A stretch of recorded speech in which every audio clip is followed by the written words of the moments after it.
Aujourd'hui, on a créé un ordinateur parfait pour décoder les échecs. Bon, pas tout à fait, mais en tout cas, on va réagir à une vidéo de Lux qui, lui, explique la quête impossible de l'ordinateur parfait. Allez, sur ce, place à la vidéo. Ce que vous voyez là, c'est l'un des endroits les moins connus des échecs, et pourtant, il est de loin l'un des plus fascinants.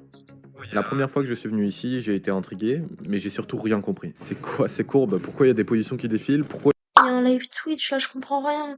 Il y a trop d'informations, je suis perdu, moi aussi. il y a un live Twitch? La page n'a aucun sens au premier coup d'œil. Sauf qu'en vrai, il suffit de s'y intéresser un peu pour comprendre la quête fascinante derrière cet endroit. Bon, décomposons. Tout le sens de ce bordel, c'est de faire affronter des ordinateurs aux échecs, ou de manière plus exacte des Ouais, genre, stock fiche et tout, quoi. moteurs d'échecs, des algorithmes créés dans le seul but de jouer le mieux possible à ce jeu. Et cette page, c'est un énorme tournoi, un championnat qui cherche à déterminer quel est le meilleur moteur d'échecs. Et il n'est pas seul, puisqu'il y en a des dizaines organisés en même temps, au même endroit, confrontant ces algorithmes en permanence. J'ai toujours été fasciné par ces moteurs, j'ai même plusieurs fois eu cette motivation de minuit où je me suis mis à coder mon propre algorithme. Bon, vous voyez à la qualité de l'échiquier, il était pas très fort, mais quand même. Aucun humain sur Terre n'est capable de rivaliser. Ouais, valide de son Hello, c'est moins pire que moi. Non, c'est plus. Allez, on va cut ça au montage. Avec le niveau de jeu que l'on voit ici. Les ordinateurs nous dominent de A à Z. Et donc ça posait une question. C'est quand la première fois que c'est arrivé? Quand est-ce que les ordinateurs ont réussi à surpasser l'humain aux échecs? Et pas n'importe lequel, c'est quand qu'ils ont dépassé le champion du monde. Et bien pour ça, je vous propose de venir avec moi voir la quête fascinante du meilleur moteur d'échecs. Et tout commence dans les années 90. Là, on est aux États-Unis, dans les centres de recherche d'une The Statement, American Dream, Chess Player. entreprise qui, déjà à cette époque, était l'un des pionniers de la technologie mondiale, IBM. On est dans un climat où les révolutions informatiques s'enchaînent très vite. En 91, dans les locaux de la CERN, Tim Berners-Lee invente le World Wide Web, que vous connaissez très certainement sous 3W dans les URL. La même année fit l'apparition de la 2G en Finlande, sur tous les téléphones. En 93, le premier navigateur de recherche devient disponible publiquement. Et même si toutes ces avancées technologiques étaient intéressantes, tous les chercheurs voulaient plus. Ils voulaient un symbole, quelque chose qui pourrait montrer au monde entier que la technologie, c'est pas que du faux rêve, que c'est le futur de l'humanité. Et c'est ici que naît notre véritable quête, battre l'humain aux échecs. Les échecs, c'est parfait. C'est un symbole de génie, c'est compliqué, et surtout ça explosait à l'époque. Une rivalité entre deux grands joueurs venait de se conclure, ce qui a engendré des millions de spectateurs à s'intéresser à ces 64 petites cases. Donc battre le champion du monde, ce serait comme marquer un tournant de l'informatique. C'est pour ça qu'IBM se lance dans cette aventure. Et il faut savoir que ce n'est pas la première fois qu'on essaye. Dans les débuts des ordinateurs électroniques, on avait déjà des personnes qui s'étaient lancé le défi, mais c'était loin du niveau du champion du monde. Si dans les années 90, IBM essaye, c'est parce qu'elle sait que c'est possible. La puissance de calcul des ordinateurs était en pleine expansion, et surtout, ils ont du fric, putain. Et donc, Money cash, money cash. Ah, ça se voit, ils aiment l'argent chez eBay, hein. D'ailleurs, la vidéo est excellente. On n'oublie pas de like la vidéo et de like ma vidéo. qu'ils reprennent le projet Default, un projet initialement lancé par deux étudiants à l'université Carnegie Mellon et qui ont par la suite intégré les équipes d'IBM. Ce projet, il n'a pas abouti très loin. Il avait atteint le niveau de grand maître aux échecs, ce qui est bien, mais pas encore assez. Donc ils décident de le renommer en un nom qui va déjà en parler beaucoup plus à certains, Deep Blue. C'est un big ordinateur, je sais. Et c'est d'ailleurs ce qu'on appelle un supercalculateur à l'époque. Mais bon, À ce niveau-là, c'est plus un ordinateur, c'est un serveur, frère. C'est là-dedans que ChatGPT il est stocké. aujourd'hui, même votre téléphone est plus puissant. Et bref, les chercheurs d'IBM mettent en place un nouvel algorithme, le test, échoue, puis réessaye, jusqu'à trouver l'algorithme le plus développé pour l'époque. Sauf que, on sait pas comment ça marche, nous. Qu'est-ce que fait cet algorithme? Eh bien, je vous propose de décaler, hop, voilà, comme ça, nickel. Donc, je vous propose de décaler avec moi sur cette nouvelle scène pendant quelques minutes pour que je vous fasse part de ma curiosité. Promis, ce sera assez simple, je vais pas vous embêter avec les détails techniques et au moins on dormira tous moins bêtes. Et juste avant, comme je sais que certains parmi vous ne connaissent pas du tout le jeu, je vous ai mis en description un lien pour que vous compreniez les bases essentielles des échecs. Ça vous prendra 5 minutes tout au plus et ça pourra vous éclairer sur certains aspects de ce qu'on va voir. Ok, déjà, si vous remarquez depuis le début de la vidéo, je n'ai pas parlé d'intelligence artificielle, je vous ai parlé d'algorithmes. En réalité, les moteurs d'échecs sont divisés en 3 grandes catégories. Calme-toi, je sais que t'as envie de m'insulter, je sais que t'as envie de me taper, mais laisse-moi juste faire 20 secondes de pub. Ok, je te demande juste de t'abonner, de liker, de mettre un commentaire. Après, si tu peux venir sur mon Twitch, tous les liens sont en bas de la description. Et rejoins le Discord, lien sur la chaîne. Comme ça, tu seras au courant de toutes les vidéos à l'avance. Allez, je compte sur toi, BG. Retour à la vidéo. Les algorithmes et les IA, les deux catégories principales, et puis un mix des deux, qu'on appellera des hybrides. Pour l'instant, on ne parlera pas des IA. Attends, c'est quoi la différence entre un algorithme et une IA?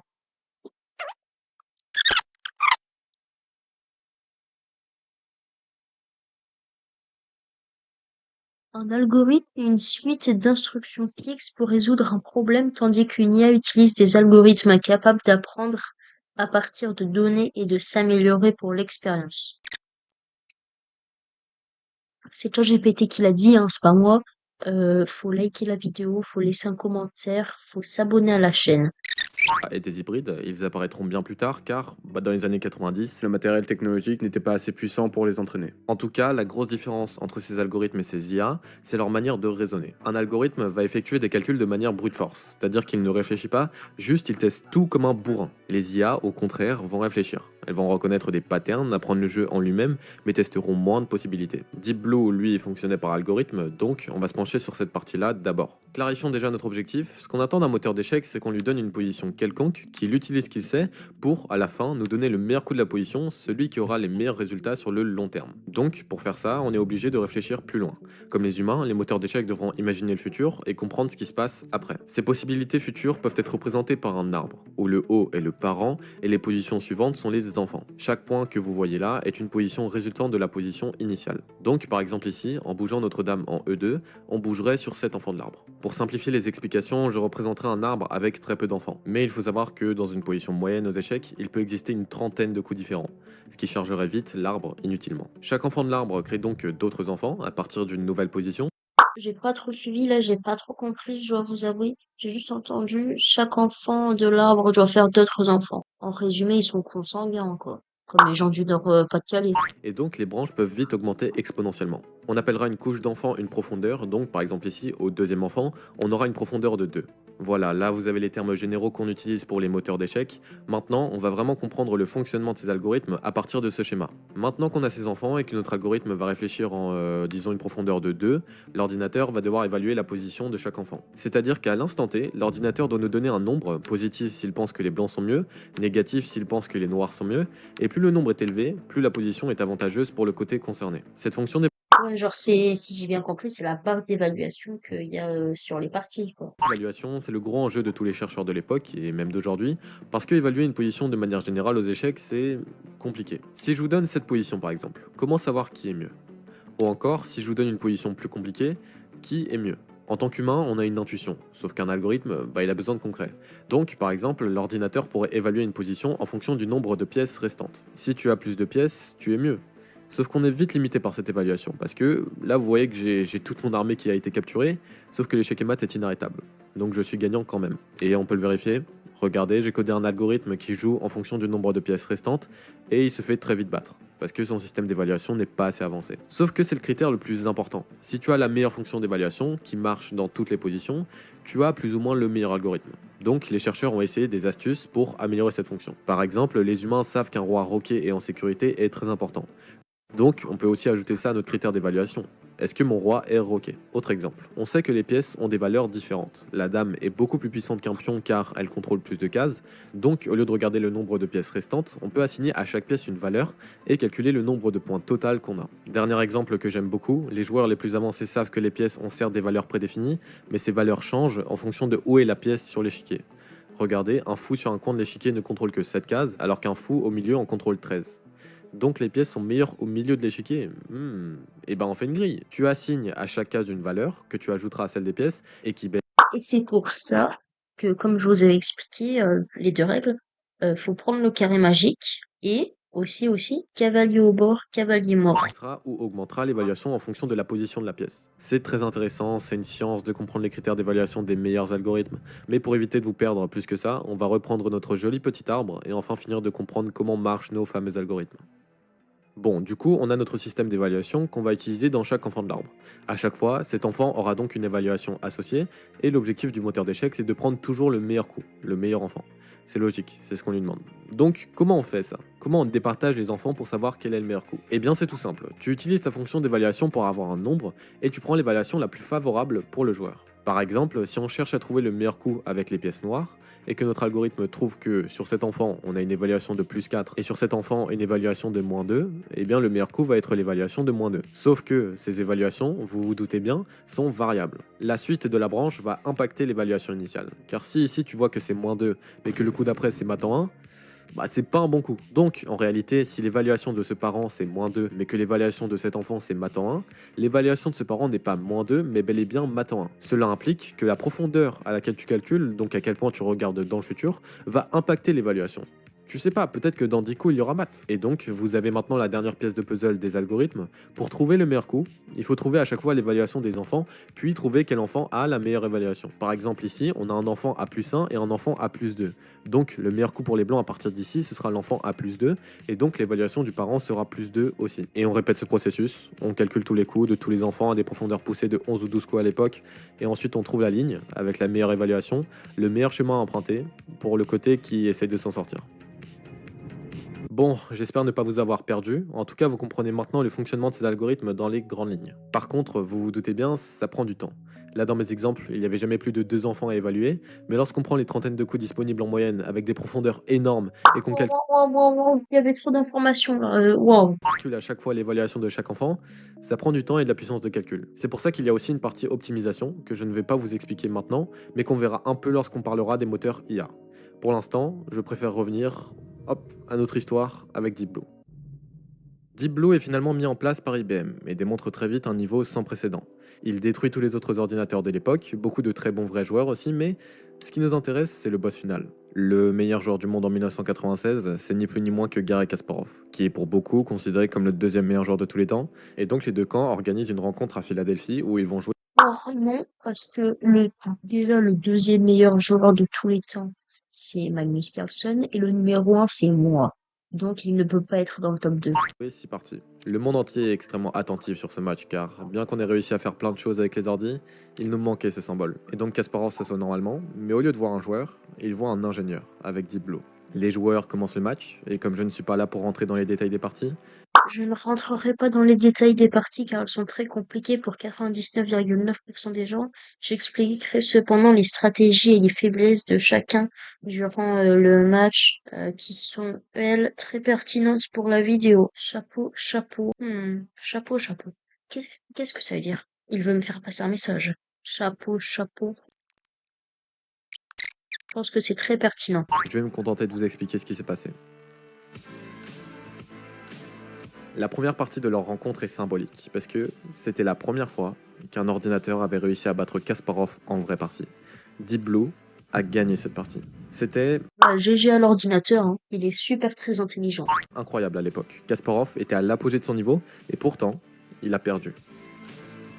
Mais si Kasparov a perdu cette première partie, c'est pas parce qu'il était largement moins fort ou quoi, c'est parce qu'il avait choisi un mauvais style de jeu. Il a choisi des positions très tranchantes, très tactiques et directes, et ça fait longtemps que les ordinateurs nous dominent. Ils sont capables de calculer des millions de coups par seconde, et tout ce qui demande du calcul brut, les ordinateurs sont très forts pour ça car ils sont faits pour ça. Cette première partie a donc donné des informations à Kasparov, et il savait maintenant ce qu'il devait faire pour gagner. Deep Blue est incapable d'être créatif, il est incapable de comprendre des notions plus long terme et compliquées, donc on va jouer plus long terme et plus compliqué. C'est pour ça qu'à la partie 2, il revient en force en battant Deep Blue avec cette exacte stratégie. C'était la faiblesse des ordinateurs de l'époque, ils ne savent que évaluer, et c'est d'ailleurs pour ça qu'on a longtemps cru que les humains seraient toujours supérieurs. Comment tu apprends la réflexion à un ordinateur ? Après 2 matchs nuls aux parties 3 et 4, Kasparov enchaînera en gagnant la partie 5 et finira aussi par gagner la partie 6. Kasparov gagne donc ce premier match 4-2. Bon, je suis allé un peu Ah bah voilà, donc au final, il a quand même gagné. vite car ce match n'était pas très intéressant, Deep Blue n'était pas encore prêt et ça se sentait dans les parties. Sauf que IBM, ils veulent leur co-marketing. Ah oui, IBM, c'est ceux qui ont la thune, hein, faut se rappeler.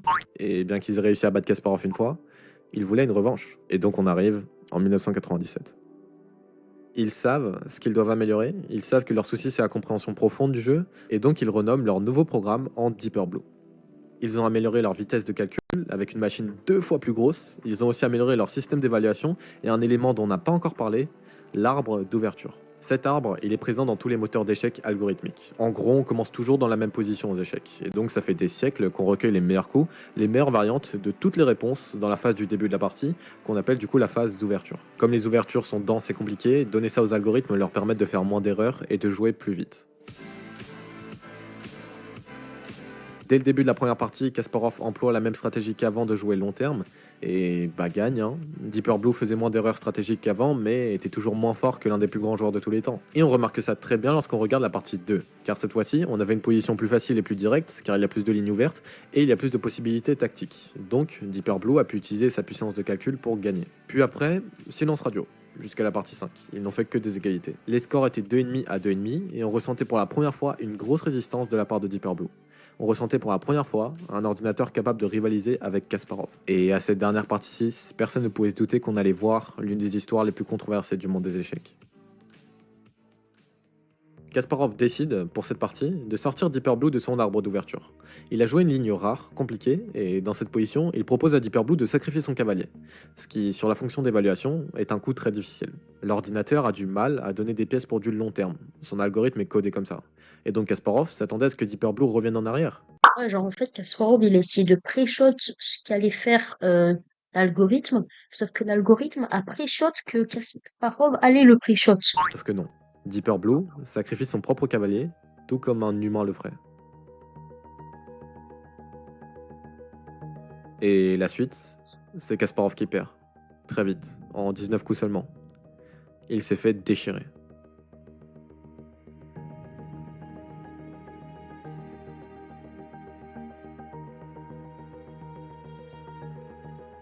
Sauf que pour lui, c'est impossible. Les ordinateurs ne sont pas capables de faire preuve de créativité, ils sont pas capables de comprendre le long terme. Pour lui, il y a eu de la triche. Deeper Blue a été aidé pour ce coup par un humain. Mais il n'a pas de preuve de ça, donc le monde entier accepte que la quête est terminée. L'ordinateur a vraiment dépassé les humains aux échecs en ce 11 mai 1997.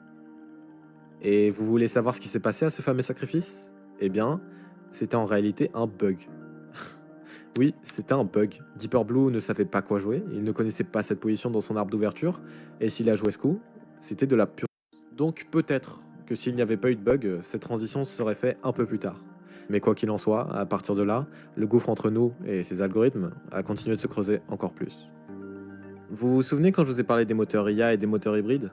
Ouais, bah là on avait une deuxième quête. Vous voyez, le fait qu'on ait battu Kasparov, c'est bien. Après on a développé des algorithmes encore plus forts, des ordinateurs encore plus puissants, et dont le plus connu d'entre eux est Stockfish, considéré comme le plus fort. Voilà, c'est lui dont je vous parlais depuis tout à l'heure. Il est trop BG, hein. Regardez-moi ce poisson. Sexy le poisson. Moteur d'échecs jusqu'à aujourd'hui. Tout ça c'est bien, c'est très bien. Mais maintenant, il y avait un deuxième objectif caché, battre le meilleur des moteurs avec un autre moteur. Et c'est ici que les moteurs IA vont faire leur apparition et qui se proposeront de devenir la deuxième révolution technologique des moteurs d'échecs. AlphaZero. C'est le nom du projet lancé par Google DeepMind en fin 2017. Le 5 décembre, alors que tout semblait calme, il publie un article décrivant ceci. AlphaZero a réussi en 24 heures à atteindre un niveau surhumain aux échecs, au shogi et au go, et a réussi de manière convaincante. Bah, surhumain, logique, vu que c'est pas un humain, donc voilà, quoi. Je veux pas m'aventurer sur ce que je connais pas, mais ça me paraît un peu logique, hein. À battre les meilleurs programmes de chacun de ces domaines. Traduction, en 24 heures, AlphaZero est devenu le meilleur joueur d'échecs de l'histoire. Et c'est pas normal. Deep Blue, ça avait pris plusieurs années avant de trouver le bon système d'évaluation et le bon algorithme. Stockfish ou tous les autres algorithmes prennent aussi du temps à être configurés. Comment atteindre un tel niveau en à peine une journée? Eh bien, c'est la puissance des moteurs IA. Hop, on reprend le petit tableau. Bon, vous inquiétez pas, ce sera beaucoup plus simple qu'avant vu que vous savez déjà beaucoup de choses maintenant. Si vous avez été attentif, vous avez pu comprendre que les moteurs algorithmiques étaient gérés par des humains, avec les connaissances humaines, avec des paramètres humains et des bases de données humaines. Sauf que ça devient rapidement limitant. Ce qui serait beaucoup plus efficace quand même, c'est de créer une intelligence, meilleure que les humains, qui puisse comprendre le jeu par elle-même. Et bah, vous avez compris ce qu'on va faire. On va créer une IA, on va lui donner les règles du jeu, un échiquier, des pièces, et on va lui dire « Bah vas-y, apprends !» Comme un humain normal qui apprendrait en jouant. Sauf qu'AlphaZero, il va pas apprendre normalement, puisqu'il va effectuer des millions et des millions de parties chaque minute, et il va apprendre. Il va apprendre tout seul, à créer son système d'évaluation, il va reconnaître ses propres patterns et sortir de ce que nous, les humains, savons faire. Et ce qui caractérise les moteurs IA, c'est que du coup, ils n'ont pas un système d'évaluation normal. Ils n'ont pas de nombre ou quoi, eux, ils calculent leurs évaluations sur un pourcentage. Sur un arbre quelconque, ils vont prendre un enfant et simuler à partir de là des parties pour juger si la branche de cet enfant est gagnante ou non. Puis à la fin, ils font une division et regardent le nombre de parties gagnantes sur le nombre de parties totales simulées. Ce résultat, il donne un pourcentage et la plus grande probabilité de victoire sera, selon AlphaZero, le meilleur coup. Ce système permet de corriger un des problèmes majeurs des simples moteurs algorithmiques, celui de ne pas pouvoir voir long terme. Vu que l'IA a Ouais, genre je sais que tu que l'IA sur chess.com, elle voit jusqu'à 50 coups à l'avance. C'est juste énorme, rendez-vous compte. A appris comme nous, elle voit aussi comme nous. Mais vu qu'elle est plus puissante, elle est aussi meilleure que nous. Mais la grosse différence avec les algorithmes classiques, c'est que du coup, elle brute force pas. Et c'est un peu sa faiblesse car elle peut rater des coups. Elle calcule selon des choix qu'elle a fait à partir de ce qu'elle a appris. Exactement comme les humains. Les humains ne calculent jamais tous les coups d'une position. Si on demande aux meilleurs joueurs, même eux n'en piochent que 3 ou 4 et les regardent. C'est là qu'on va parler d'optimisation. Comment trouver quel coup choisir et regarder. Eh bien, ça c'est le travail de l'IA, mais vu que j'ai trouvé des astuces d'optimisation assez sympas, je vous en partage une maintenant, juste pour le plaisir d'apprendre. Pour que vous compreniez une des techniques utilisées, je vais faire une petite analogie avec des portes. Et vu que je suis pas assez bon en animation 3D, je fais ça sur Minecraft, mais jugez pas. Imaginez 3 portes qui cachent d'autres portes. Vous pouvez ouvrir les premières portes et regarder ce qui se cache derrière, mais si vous voulez regarder les portes d'après, il faudra passer plus de temps. Donc ce qu'on va faire, c'est qu'on va ouvrir la première porte et on va voir ce qui se cache derrière. Et on va voir s'il y a de la lave, s'il y a de la TNT ou s'il y a un joli petit jardin. Et Alors moi, personnellement, je vais aller vers là où il y a du jardin. Ça m'a l'air plus cosy. c'est là qu'on optimise. S'il y a de la TNT ou de la lave, c'est probable que derrière ces portes, il se cache la même chose. Donc on va, pour l'instant, les enlever. On sait pas, hein, peut-être que derrière la lave, il y aura une porte avec plein de diamants. Mais pour l'instant, on préfère ne pas perdre de temps. Et AlphaZero fait la même chose aux échecs. Et pas que, les moteurs algorithmiques ont aussi implanté ce mécanisme, car ça, on savait le faire humainement aussi. Donc voilà, on peut enlever ce tableau et comprendre pourquoi le 5 décembre 2017, DeepMind fait cet article. AlphaZero a appris par lui-même à jouer et a compris sans intervention humaine comment battre Stockfish, le meilleur moteur algorithmique de l'époque. Ça a été une révolution. Quand on regarde les parties d'AlphaZero, il n'y a absolument rien de semblable à ce qui se faisait à l'époque. C'est quoi ces coups là? Ça n'a absolument aucun sens. Personne ne ferait ça, mais pourtant c'est les meilleurs coups. Car AlphaZero voit à long terme. Il se permet de sacrifier des pièces, d'en donner même là où les autres avaient besoin de bugs pour faire pareil, car il était plus fort que les autres. Et c'est qu'en voyant ce projet, fait en 24 heures détruire les algorithmes les plus puissants de l'époque, qu'on s'est rendu compte qu'on ne comprenait pas grand chose aux échecs. L'intervention humaine dans les moteurs n'était pas suffisante, car on ne comprend rien au jeu. Je peux même pas vous expliquer les coups de ces IA, personne ne peut. Donc à partir de là, certains moteurs ont commencé à devenir hybrides. Certains ont eu une partie algorithmique, mais aussi une partie intelligence artificielle. C'est le cas de Stockfish NU, qui s'est grandement amélioré depuis qu'on lui a ajouté un réseau neuronal. Ces moteurs hybrides permettent de rassembler le calcul brute force avec la vision du long terme, pour avoir des vrais terminators des échecs. Et c'est pour ça que quand je suis venu sur chess.com et que j'ai vu le championnat des ordinateurs, j'ai été fasciné. Des algorithmes et des IA à des années-lumière de ce que je pourrais un jour atteindre aux échecs et qui s'affrontent. En essayant toujours et plus de confronter leurs algorithmes, leurs schémas de pensée, qui Non mais il y a trop de données là. Moi, je comprends pas pour mon petit cerveau de humain, de tout petit, de nul. Je comprends pas, ça c'est trop compliqué. calculent des millions de possibilités de l'arbre juste ici, et qui ont été créés dans le seul et unique but de jouer le mieux possible aux échecs. On m'attend Merci pas, d'être on arrivé m'attend juste ici. Cette vidéo était la plus compliquée à faire de ma chaîne car je suis loin d'être un ingénieur en informatique ou quoi que ce soit. Non, j'ai 16 ans et je suis tout seul en slip dans ma chambre là. Donc ça veut dire qu'il peut y avoir des erreurs, je suis désolé. Normalement, la vidéo a été vérifiée par des personnes bien meilleures que moi, donc ça devrait le faire. Mais bon, on n'est jamais à l'abri d'un mot de travers. Chapeau. Toujours ce fameux chapeau. Y a-t-il un complot par rapport au chapeau? Une secte chapeau? Je vais me renseigner. Oui, certaines sectes ou groupes fermés utilisent parfois des signes reconnaissants comme des vêtements ou des chapeaux. Ils portent des chapeaux. Lux, veux-tu faire passer un message? Tous ces petits chapeaux. Veut-il dire que tu es dans la secte? Lux, je vais appeler le FBI. Tu m'inquiètes, mon cher Lux. En tout cas, sachez que j'ai simplifié certaines parties car je ne voulais pas faire un cours de technologie non plus. N'hésitez pas à vous abonner, ça me ferait extrêmement plaisir. Exactement, n'hésitez pas à s'abonner à lui et à moi aussi parce que bah voilà, ça me ferait plaisir. Vous pouvez aussi rejoindre mon Discord, on est bientôt aux 1000 Voilà, rejoignez mon Discord, lien sur ma chaîne YouTube. membres, donc merci à vous. D'ailleurs, je ne suis Et aussi, venez me voir sur Twitch, comme vous l'avez vu. pas rentré dans les détails du match de Deep Blue, et si vous voulez en savoir plus, car c'est vraiment une histoire bien plus profonde, n'hésitez pas à regarder la série d'Arte qui s'appelle Rematch. Elle est très bien réalisée. Et moi, je retourne jouer sur ce petit échiquier tout moche en vous disant comme d'habitude que c'était Lux. Ciao. C'était Amix. Ciao.